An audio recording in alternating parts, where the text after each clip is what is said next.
আসসালামু আলাইকুম রহমতুল্লাহি ওয়া বারাকাতুহু। সম্মানিত প্রিয় বন্ধুরা, কথা বলবো আজকে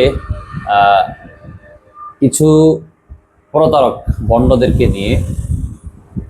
আপনারা বুঝবেন, যারা মিম্বরে বসে, যে স্ক্রিনের মধ্যে দেখেন, মিম্বরে বসে যারা ভণ্ডামি করে, মিম্বরে বসে যারা অর্থাৎ কোরআন শরীফ নিয়ে শপথ করে, যারা এইভাবে কোরআন শরীফ ধরে বলে যে আমি 100% কাজ করি, আপনারা আমার কাছ থেকে প্রতারিত হবেন না। এ ধরনের কথা যারা বলবে, এক নাম্বারে বুঝে নিবেন সে বন্ড। কারণ কোরআন শরীফ ছুঁয়ে শপথ করাটা সম্পূর্ণ হারাম।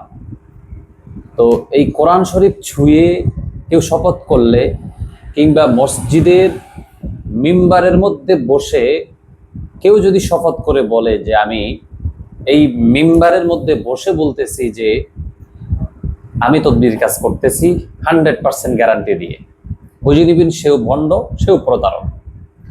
কারণ তদবিরের কাজ করার জন্য দরকার রুহানিয়াত। তদবির করার জন্য মিম্বারে বসে কসম করা লাগবে না, কোরআন শরীফ ছুঁয়ে কসম করা লাগবে না।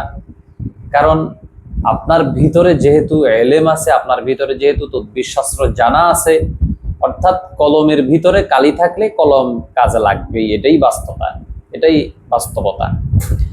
এই জন্য বুঝবেন, অনেকে আমাকে এ পর্যন্ত বলেছেন যে হুজুর, অনেক মৌলবী দেখেছি, অনেক হুজুর দেখেছি, বড় বড় হাফেজ, আলেম, মাওলানা, মুফতি, তারা কোরআন শরীফ ছুঁয়ে আমাদের সাথে প্রতারণা করেছে। কোরআন শরীফ ছুঁয়ে কিংবা মেম্বারের মধ্যে বসে তারা আমাদের সাথে কথা বলেছে, আমাদেরকে কমিটমেন্ট দিয়েছিল একটা, কিন্তু এখন তাদের আর কোনো খবরই নেই। এখন ফোন দিলে ফোনও ধরছে না।